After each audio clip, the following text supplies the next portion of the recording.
I spent 3 years building an empire for a company that saw me as nothing more than disposable help. Then, at their annual gala, the CEO's daughter publicly humiliated me, called me a janitor in front of 200 people, and her father, the man I respected most, just stood there and said nothing. So I walked out, made one phone call that changed everything within 48 hours. When my old CEO finally called me, crying and begging, asking, "Please, who exactly are you? Can we fix this?" I said just 2 words. Too late.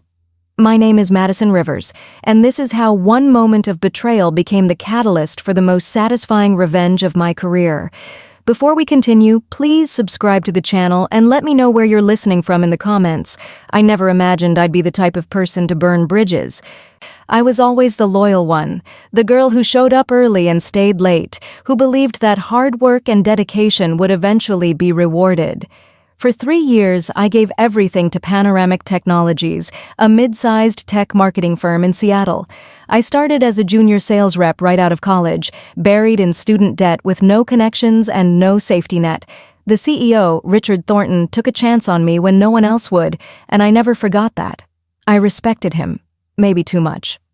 Over 18 months, I transformed from that nervous junior rep into someone who understood client psychology like it was my native language. I didn't just sell marketing packages. I built relationships, created innovative strategies that our competitors studied, and closed deals that people twice my age couldn't land. 12 major accounts. $15 million in total revenue, all by me, and I did it while making $65,000 a year when others in similar positions were pulling in over $120,000. But I stayed because I believed in loyalty. I stayed because Richard had given me my start. I stayed because I thought respect and recognition would come eventually. The company's annual gala was supposed to be my moment. The Grand Cascade Ballroom. 200 employees, clients, and stakeholders, all dressed in black tie elegance. I'd just closed the Sterling Media account, a $4.5 million deal that was the biggest in company history. I remember standing there in my dress, the one I'd saved 2 months to afford, watching Richard take the stage to announce who would be receiving the Top Performer Award. My heart was racing. This was it. Finally, after all the late nights, all the rejected proposals I'd turned into wins, all the impossible clients I'd converted into loyal partners, I was going to be recognized. Then he said her name, Victoria Thornton, his daughter, 26 years old, Ivy League educated, and recently appointed as VP of Client Relations, a position she absolutely did not earn.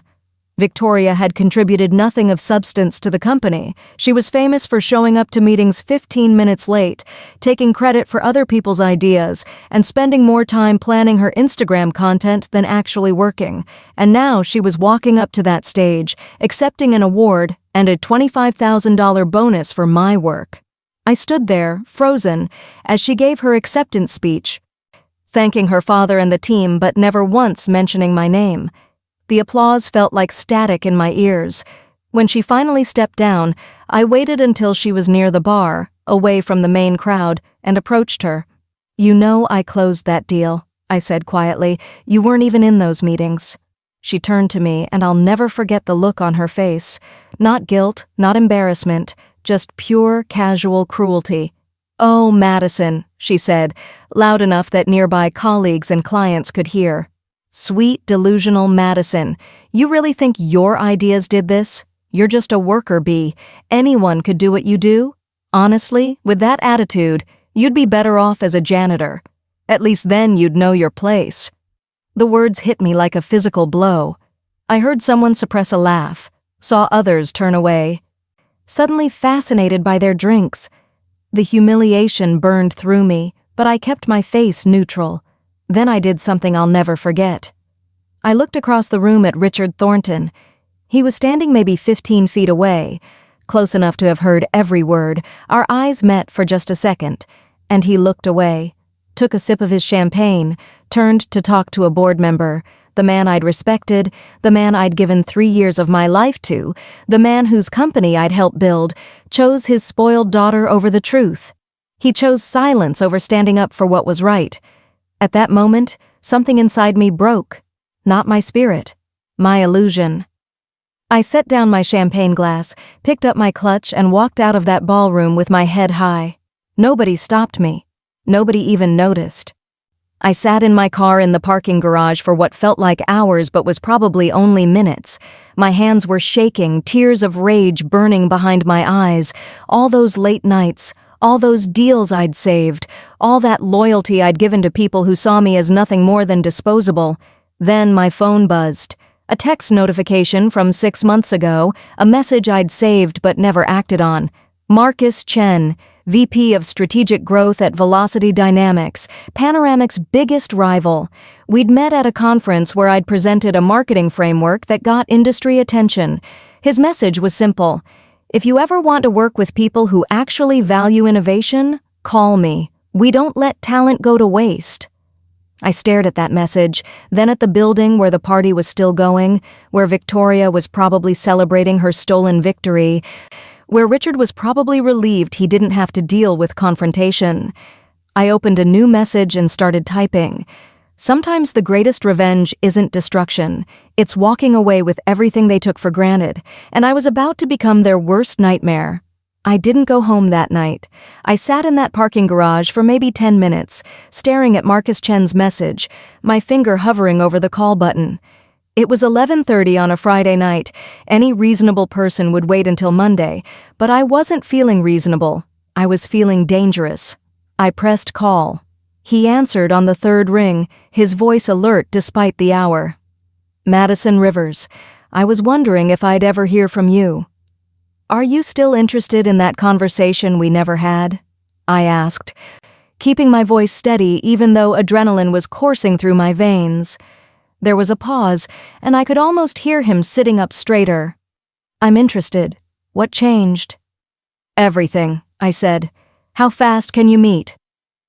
40 minutes later, I was sitting across from Marcus Chen in a Starbucks on Fifth Avenue, still in my gala dress, my heels kicked off under the table.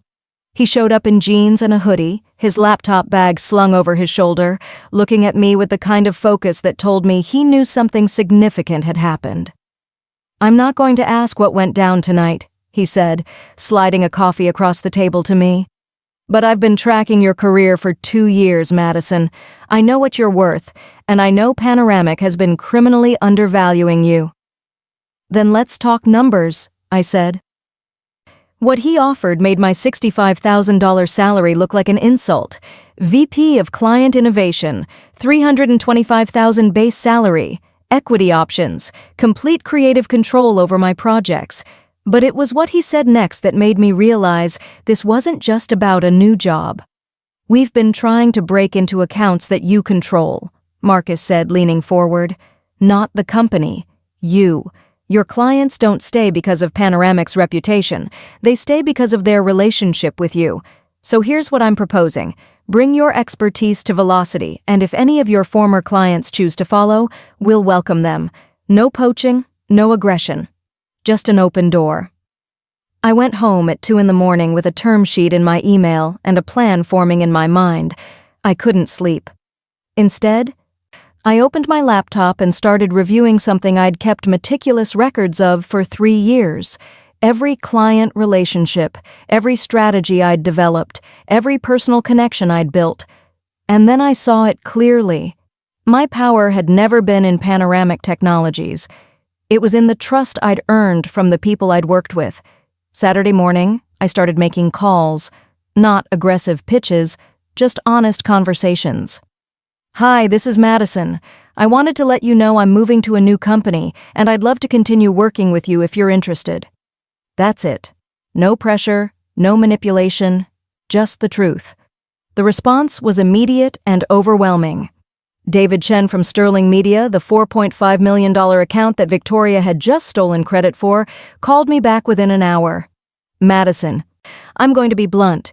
We worked with Panoramic because of you. If you're leaving, we're following. Just tell us where to send the paperwork.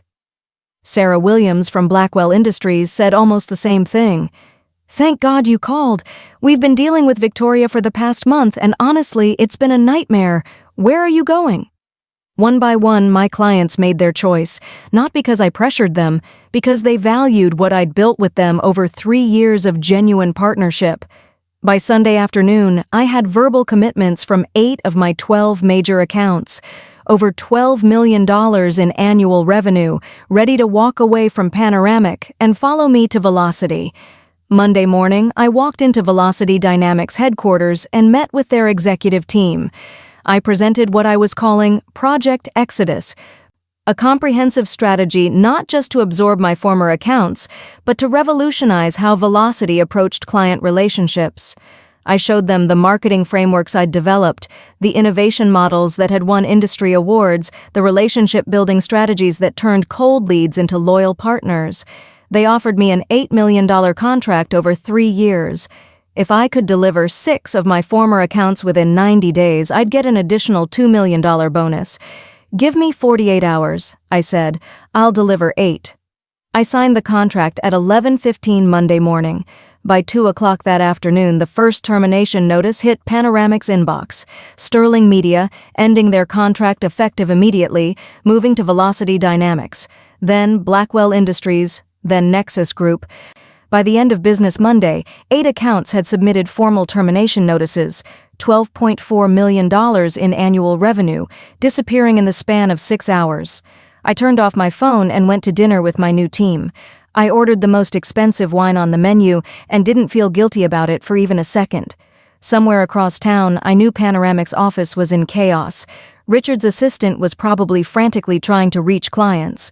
Victoria was probably having a meltdown, and Richard himself was probably just beginning to understand what his silence had cost him.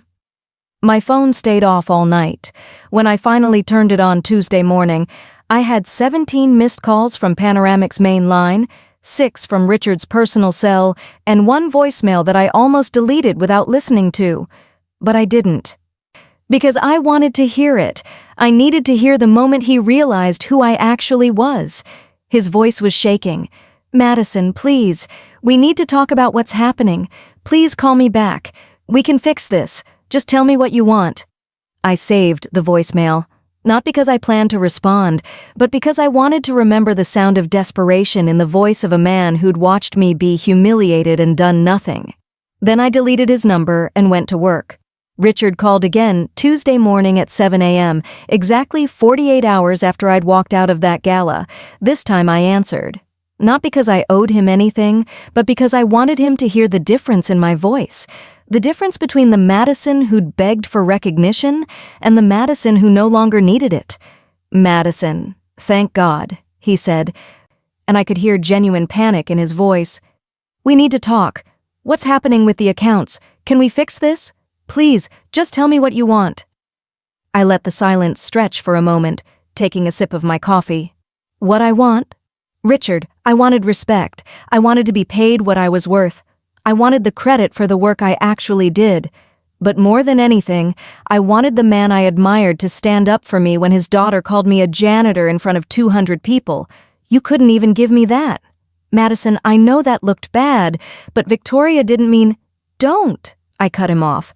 "Don't insult me by pretending she didn't mean exactly what she said. And don't pretend you didn't hear every word. You stood 15 feet away and you chose silence. You chose her over the person who built your company's success for 3 years. His voice cracked. "Name your price. Whatever Velocity offered, I'll double it, triple it. I'll make you partner. I'll move Victoria out of client relations. Just please stop this." And that's when I realized something that made me almost laugh. He still didn't get it. "You're not offering me this because you value me, Richard. You're offering because you're bleeding out, because you just lost over $12 million in revenue and you're desperate. Where was this offer 6 months ago? A year ago? Where was it when I was closing deals on $65,000 a year while everyone else made twice that? I didn't know you felt undervalued." "You didn't ask," I said quietly. "You didn't ask because you didn't care. And now you're calling me, crying, asking who I am. You want to know who I am? I'm the person who brought in $15 million in revenue. I'm the one who closed 12 major accounts personally. I'm the one who developed 47 marketing strategies that became your company standards. I'm the reason Panoramic won 8 industry awards in 2 years. But you saw me as disposable, so I disposed of myself from your company. It's too late, Richard. Way too late. I hung up before he could respond. Over the next few weeks, I watched from a distance as Panoramic imploded. The board launched an investigation into Victoria's performance, and what they found was damning. She hadn't just stolen credit from me. She'd been doing it to multiple employees for over a year. 0 successful independent client acquisitions, 0 original strategies. Just a trail of other people's work with her name stamped on it. The board voted to remove her from her VP position. Richard couldn't protect her anymore, not when the company was hemorrhaging money and employees were finally coming forward with their own stories of her taking credit for their work. Industry blogs picked up the story. Within a month, Victoria Thornton became a cautionary tale about nepotism and entitlement. She was 26 years old and already blacklisted in the marketing industry. I wish I could say I felt satisfied watching her fall, but honestly, I just felt nothing. She wasn't worth my energy anymore. 3 months later, I'd delivered 10 accounts to Velocity, exceeding my promise. The company's revenue was up 34%, and every executive knew it was directly because of Project Exodus. I got my $2 million bonus and was offered a seat on the executive board. At 28 years old, I was one of the youngest executives in the company, and I'd earned every bit of it. Meanwhile, Panoramic was down 40% in revenue. They'd laid off 50 employees, people I'd worked alongside, people who didn't deserve to suffer because of Richard's failures. He'd been forced to take a massive pay cut, and there were rumors of the company being acquired by a competitor for pennies on the dollar. 6 months after that gala, I was at a national marketing conference where I'd just won Marketing Innovator of the Year. During my acceptance speech, I didn't mention Panoramic by name, but everyone in that room knew the story. To anyone who feels overlooked in their workplace, I said, looking out at hundreds of faces, your value doesn't decrease because someone fails to see it. Sometimes you have to leave to realize you were never the problem. Know your worth, and never settle for people who don't recognize it. The standing ovation lasted 2 full minutes. Later that day, I was walking through the convention center corridor when I saw him. Richard Thornton, looking 10 years older than he had 6 months ago, his shoulders hunched, his expensive suit hanging a little looser. Our eyes met. He opened his mouth to say something, took a step toward me. I didn't speed up. I didn't slow down. I just said without stopping, I hope it was worth it, Richard.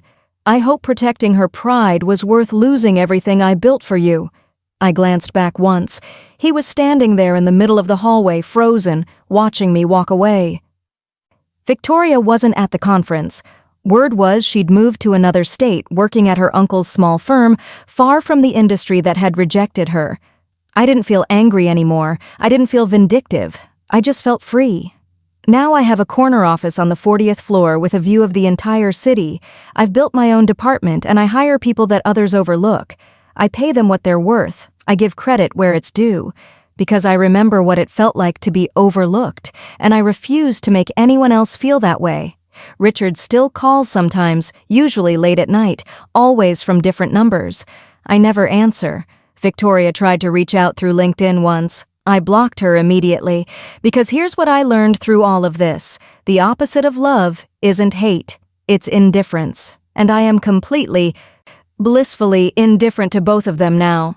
They say living well is the best revenge, but I think living authentically is even better. I'm not the woman who walked out of that gala anymore, the one who'd spent 3 years begging for validation from people who would never give it. I became who I was always meant to be, someone who knows her worth and refuses to accept anything less. My name is Madison Rivers, and this is how I turned the worst night of my life into the best decision I ever made. Thanks for listening to the end. If this story resonated with you, don't forget to like and subscribe for more stories about standing up for yourself and taking back your power. Drop a comment and let me know what you would have done in my situation. I'll see you in the next one.